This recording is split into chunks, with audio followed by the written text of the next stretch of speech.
धर्म हिंदू धर्मदर्शन गणपत्य धार्मिक कार्य वैज्ञानिक कार्य गणेश जी को समर्पित भक्ति काव्य सम्मान गणपति के प्रमुख आध्यात्मिक पूर्वज के रूप में प्रतिष्ठित। मोरया गोसावी का कब्रिस्तान 13वीं से 17वीं शताब्दी के बीच माना जाता है। अनेक किंवदंतियां उनके जीवन का स्मरण कराती हैं। जब वे मोरया गणेश की प्रति समर्पित किए गए मोरगांव गणेश मंदिर का दौरा शुरू। ऐसा माना जाता है कि लोकप्रिय गणेश मंदिर में मोरया के भगवान की सेवाएं बाधा के कारण गणेश ने मोरया से कहा कि वह मोरया की पूजा के लिए चिंचवड़ में प्रकट होंगे, इसलिए मोरया मोरगांव से चिंचवड़ चले गए, जहां मोरया ने एक गणेश मंदिर बनाया। परिणाम स्वरूप मोरया ने खुद को कब्र में अंतिम संस्कार कर लिया, संजीवन समाधि ले ली।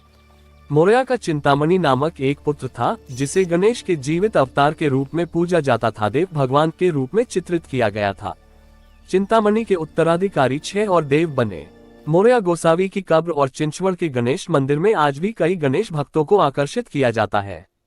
दिनांक संपादन करना। जहां युवराज मोरया कृष्ण गोसावी 13वीं-14वीं शताब्दी में स्थित थे, जहां आरसी ढेरे 16वीं सदी के हैं। 2-3 पॉल बी कोटराइट और एनी फील्ड हाउस का समय 1610-59 बताया गया है। 4-5 पिंपरी चिंचवड़ नगर निगम ने उनकी तारीख सी बताई गई है 1330 से 1556। उनकी शादी का साल 1470 बताया गया है और उनके बेटे का जन्म 1481 बताया गया है। 6 धर्म विश्वकोश उनकी मृत्यु की तारीख 1651 बताती है। 1 विभिन्न किंवदंतियां। मोरया गोसावी को हुमायूं 1508-1556, 6 शाहजी 1594-1665 2 और उनके पुत्र शिवाजी 1627-1680 से व्यापारी हैं। 7 उनके स्मारकीय मंदिर के अभिलेखों की शुरुआत 1658-9 में हुई थी। 7 प्रारंभिक जीवन संपादन करना। कहानी के एक संस्करण के अनुसार मोरया का जन्म चिन्ह के बीदर में एक देशस्थ ब्राह्मण परिवार में हुआ था। 8 उनके पिता ने उन्हें घर से बाहर निकाल दिया क्योंकि उन्हें लगता था कि वह परिवार के लिए कोई काम नहीं करेंगे। मोरया ने पड़ोसी राज्य महाराष्ट्र में मोरगांव गणेश मंदिर की यात्रा में, जहां उन्हें गणेश पसंद आए, वह मोरगांव से 50 मील 80 किलोमीटर दूर चिंचवड़ में बस गया। 7 एक अन्य कहानी में उन्हें पुणे के एक गरीब लेकिन धर्मनिष्ठ दंपति देशस्थ ब्राह्मण का पुत्र घोषित किया गया है, महाराष्ट्र। ऐसी मान्यता है कि मोरया का जन्म गणेश की कृपा से हुआ था, जिसमें निसंतान दंपति ने अभिषेक किया था। मोरया के जन्म के बाद परिवार चिंचवड़ से 40 मील 64 किलोमीटर दूर पिंपल आया। अपने माता पिता की मृत्यु के बाद मोरया चिंचवड़ से 2 मील 3.2 किलोमीटर दूर तथावदा चले गए। 7 दोनों किंवदंतियों ने घोषणा की कि वह गणेश की पूजा करने के लिए नियमित दैनिक या मासिक रूप से मोरगांव मंदिर जाते थे।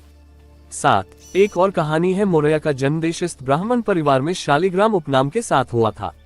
9 मोरया के माता पिता भट्ट शालिग्राम और उनकी पत्नी बीदर से मोरगांव चले गए। उनके माता पिता ने मोरगांव में गणेश जी से प्रार्थना की। जल्द ही उनके घर मोरया का जन्म हुआ। बाद में मोरया गंभीर रूप से बीमार हो गया और ठीक नहीं हो रहा था, इसलिए उसने फिर गणेश से प्रार्थना की। जल्द ही नयन भारती नाम का एक गोसावी पुजारी आया और उसने मोरया को दवा दी, जिससे वह ठीक हो गया। नयन भारती ने भी मोरया को उपदेश दिया। इसके बाद भट्ट परिवार ने परिवार का नाम गोसावी रख लिया और मोरया को मोरया गोसावी के नाम से जाना जाने लगा। 2-6 मोरगांव से चिंचवड़ तक संपादन करना। मोरगांव गणेश मंदिर, जहां मोरया गोसावी ने चिंचवड़ में स्थानांतरित होने से पहले गणेश की पूजा की थी। एक पौराणिक कथा के अनुसार गणेश चतुर्थी के अवसर पर अगस्त-सितंबर गणेश जी को मनाया गया सबसे बड़ा त्योहार आम लोगों और धनी पिंगले परिवार की भीड़ के कारण मोरया को मंदिर में जगह नहीं मिली। मोरया ने अपना प्रसाद एक पेड़ के नीचे छोड़ दिया और फिर एक चमत्कार से मंदिर के आम लोगों का प्रसाद पेड़ के नीचे मोरया के प्रसाद के साथ बदल दिया गया। आम लोगों ने मोरया पर जादू टोना करने का आरोप लगाया और मोरगांव में उनके प्रवेश पर प्रतिबंध लगा दिया। गणेश जी पिंगले के सपने में आए और उन्होंने पिंगले से कहा कि वह अपने प्रिय भक्त मोरया के शोक से प्रभावित हैं। इसलिए पिंगले ने मोरया को वापस मोरगांव आने के लिए मजबूर किया, लेकिन मोरया ने मना कर दिया। इस प्रकार गणेश ने मोरया को दर्शन देते हुए कहा कि वह चिंचवड़ में मोरया के साथ रहने के लिए आएंगे। मोरया नदी में स्नान करते समय मोरया में गणेश की एक छवि मिली, जो मोरगांव में पूजा की मूर्ति के समान थी और उन्होंने एक छोटा मंदिर बनाया। एक अन्य कहानी में कहा गया है कि मोरगांव के मुखिया मोरया के पवित्र शिष्य से प्रभावित हुए और वह हर दिन जब मोरगांव आते थे तो उन्हें दूध पिलाया जाता था। एक बार मुखिया अपने घर पर मौजूद नहीं था, इसलिए एक अंधी लड़की को दूध दे दिया गया। जैसे ही उसने घर की दहलीज को बंद कर दिया जहां मोरया इंतजार कर रहा था, उसकी दृष्टि बहाल हो गई। इस चमत्कार के कारण मोरया प्रसिद्ध हो गए और उन्हें शिवाजी 1627-1680 की आंखों को भी ठीक करने का श्रेय दिया जाता है, जो मराठा साम्राज्य के संस्थापक बने। बाद में लोग भागने के लिए मोरया जंगल में चले गए, जहां वर्तमान चिंचवड़ खड़ा है। अपनी बाल्यावस्था के कारण मोरया को मोरगांव का दौरा जारी रखना कठिन हो गया। मोरगांव क्षेत्र में एक बार मंदिर बंद होने के बाद थका हुआ और भूखा रहने के कारण वह सो गया। गणेश ने मोरया को स्वप्न में दर्शन देते हुए कहा कि वह उनकी प्रार्थना करते हैं और वह मोरया के साथ चिंचवड़ में निवास करेंगे और 7 साल तक मोरया के वंश में अवतार लेंगे। मोरया जब जागे तो उन्होंने देखा कि मंदिर के दरवाजे चमत्कारिक ढंग से खुल रहे हैं और उन्होंने प्रार्थना की। सुबह जब मंदिर के पुजारियों ने मंदिर के द्वार खोले तो वे भगवान को रथ पर चढ़ाए गए, रथ पर सवार हुए और मोतियों के सामने से आश्चर्यचकित होकर चले गए। हार मोरया की गर्दन मिली, जिसे पकड़ लिया गया था, लेकिन फिर गणेश की सहायता के कारण मुक्त कर दिया गया। मोरया में चिंचवड़ स्थित घर में एक शंकुआकार पत्थर निकला मिला। 7 एक अन्य किंवदंती उनके आपराधिक के बारे में नहीं है, लेकिन बात यह है कि मोरया को मोरगांव में गणेश की उपस्थिति का एहसास हुआ था, लेकिन उन्हें पता चला कि उनकी भक्ति में बाधा उत्पन्न हुई थी, इसलिए वह गणेश की पूजा करने के लिए जंगल के पास गए थे में चला गया। पूर्णिमा के बाद हर चतुर्थ चंद्र दिवस पर मोरया थेव के चिंतामणि मंदिर जाते थे। एक बार चिंचवड़ के भक्तों ने मोरया से चिंचवड़ मैमपावना नदी के तट पर जाने का लालच। ऐसा माना जाता है कि चिंतामणि गणेश का रूप उनकी पूजा में होता है। उन्होंने मोरया को शादी करने का ऑर्डर दिया था। गणेश के आदेश के अनुसार मोरया ने गोविंदराव कुलकर्णी की बेटी उमा से शादी की। उसके अनुसार परिवार चिंचवड़ के पास तावड़े में रहता था। 6 एक कहानी के अनुसार आपके गुरु के आदेश के अनुसार मोरया ने अपनी तपस्या में 42 दिनों तक कठोर उपवास किया। ऐसा माना जाता है कि इस अवधि के दौरान उनका दिव्य रहस्योद्घाटन हुआ था। 2 अपने माता पिता की मृत्यु के बाद मोरया मोरगांव से चिंचवड़ चले गए। 2 आपके मंदिर की वर्तमान संरचना मोरया द्वारा निर्मित है।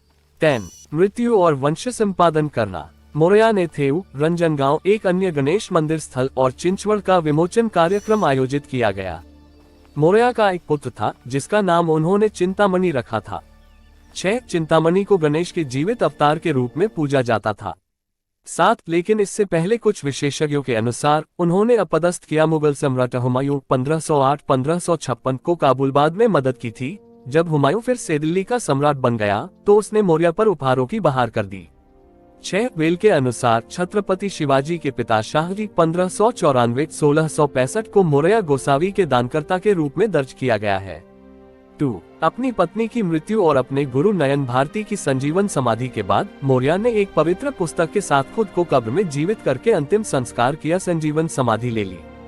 2 6 7 मोरया ने सख्त आदेश दिया कि उसकी कब्र कभी भी बेकार नहीं जाएगी।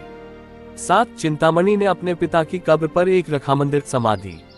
2 ऐसा वर्णन किया गया है कि चिंतामणि ने वारकरी संत कवि तुकाराम 1577 लगभग 1650 गणेश के रूप में अपना वास्तविक रूप दिखाया गया था। चिंतामणि को देव कहा गया था, जिसे देव या देव भगवान भी कहा गया था। ये राजवंश आगे से देव परिवार के नाम से जाना गया। 7 चिंतामणि को देव के रूप में नारायण, चिंतामणि द्वितीय, धर्मधर, चिंतामणि तृतीय, नारायण द्वितीय और धर्मधर द्वितीय ने कहा। मुगल सम्राट औरंगजेब 1658-1707 ने नारायण को 8 राज्यों का वंशानुगत अनुदान उपहार में दिया था।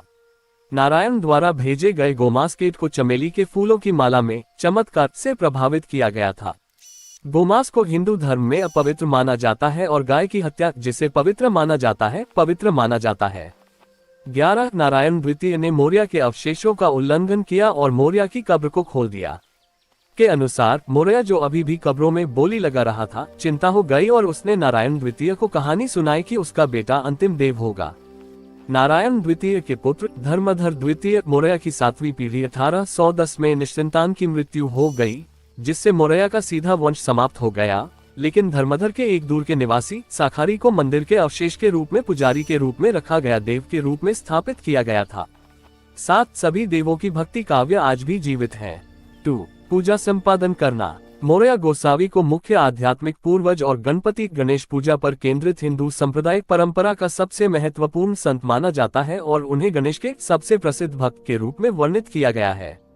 1 चिंचवड़ में है पूज्य देवों के मंदिर, जिनमें प्रमुख है मोरया के मंदिर। मोरया का स्मारक मंदिर एक नीची सदी की इमारत 30x20x40 जिसमें एक चौकोर हॉल यामनपुर एक अष्टकोणीय आंतरिक मंदिर है जिस पर एक हेमराठी शिलालेख अंकित है। इस मंदिर का निर्माण कार्तिक की शुक्ल द्वादशी नवंबर दिसंबर में हुई थी। शक 1580 ई 1658-9 विलाम्बी संवत्सर और आषाढ़ शुक्ल चतुर्थी सोमवार को विकारी संवत्सर समाप्त हो गया। 7 चित्र को अतीत में 8 से अधिक राजस्व दर्शाया गया था। 7 मोरया गोसावी की संजीवन समाधि और उनके द्वारा बनाए गए गणेश मंदिर में आज भी कई गणेश भक्तों को चिंचवड़ की ओर आकर्षित किया जाता है।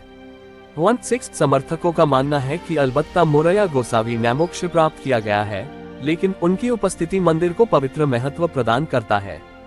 1 मोरगांव गणेश मंदिर की पूजा पथ प्रदक्षिणा पथ पर कल्पवृक्ष मंदिर के पास एक पेड़ है। ऐसा माना जाता है कि यह वह पेड़ है जहां मोरया गोसावी ने तपस्या की थी। 12 मंदिर परिसर में मोरया गोसा की एक छवि भी पूजा की है। मोरया गोसावी को गांव मोर मंदिर को लोकप्रिय बनाने का श्रेय भी दिया जाता है।